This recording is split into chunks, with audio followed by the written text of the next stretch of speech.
to my sequels review video number... I don't know what number it is. Just in case some of you aren't aware, I like to review every book that I read, and I also don't like to put spoilers in my reviews, which makes it difficult to review sequels.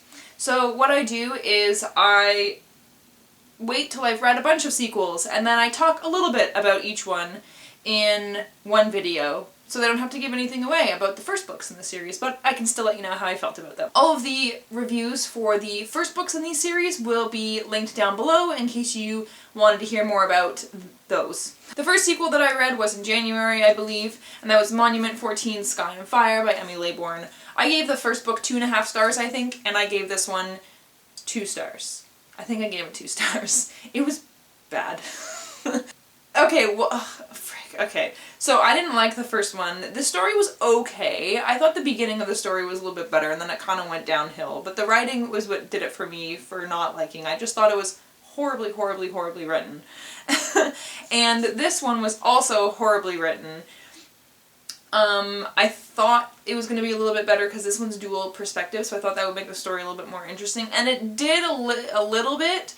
And in the second half, I was interested in what was going on, so the second half wasn't terrible, because I was at least interested in the story and what was going to happen to the characters, but I thought it was horribly written. Like, there was a part in it where they said, they had dirty faces and smelled not good. There's also a part in it where they said, lots of flights to Canada. Vancouver, Quebec, Vancouver, Montreal, BC, or something like that. I can't remember exactly, but they said Vancouver, and then another Canadian city, and then they said BC.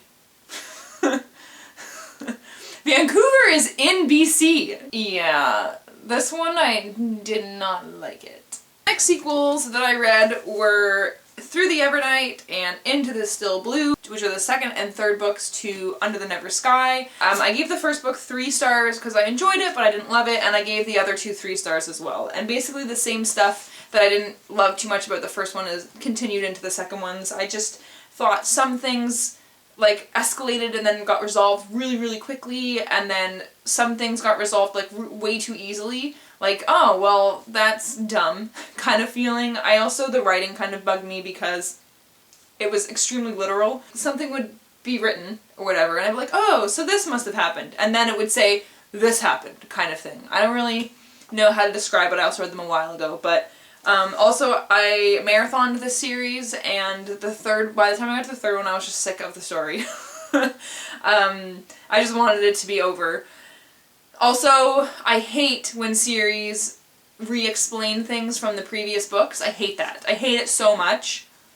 People should have read the previous books, so stop it. And this is like the most an author has explained things from previous books I have ever read in my life, and it bugged the crap out of me. But they weren't bad books. They weren't bad, so they were decent.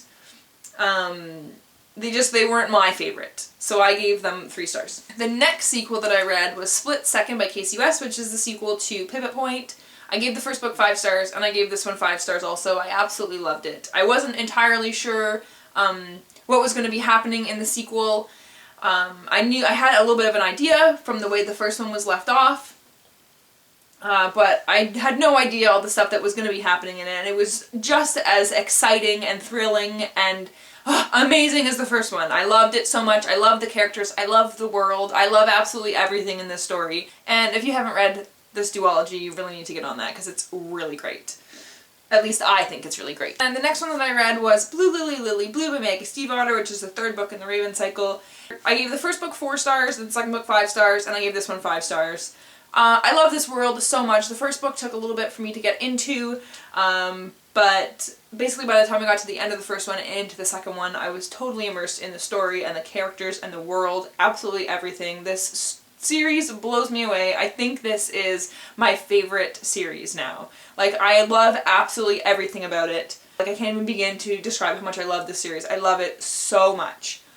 so much. The last sequel that I read is Hollow City by Ransom Riggs, which is the sequel to Miss Peregrine's Home for Peculiar Children, and I give this 5 stars. I liked it more than the first one, because the first one it takes a long time to get into the actual story in the first one, and this one, you're right in it already. Everything's happening, and I felt like this one was just really exciting, and it was fast-paced a lot of the time. And you got to know the Peculiars a lot more. I really liked all the Peculiars in it. My favorite was... I forget her name. The girl who floats. But she was my favorite. I loved her so much. She was adorable and funny, and it was just a really, really, really great story. And the pictures in this one aren't really creepy. There's a few creepy ones, but mostly they're not creepy. There's a little bit of an eeriness to them, I guess, but there was some scary stuff in it. Like, it's exciting scary, I guess, because of things that are happening. It was really good, and I'm excited to read the third one. Olive! Olive is the girl who floats. Those are all the sequels that I've read. I'm sorry it's been so long since my last one. That's how it goes sometimes. So that is all.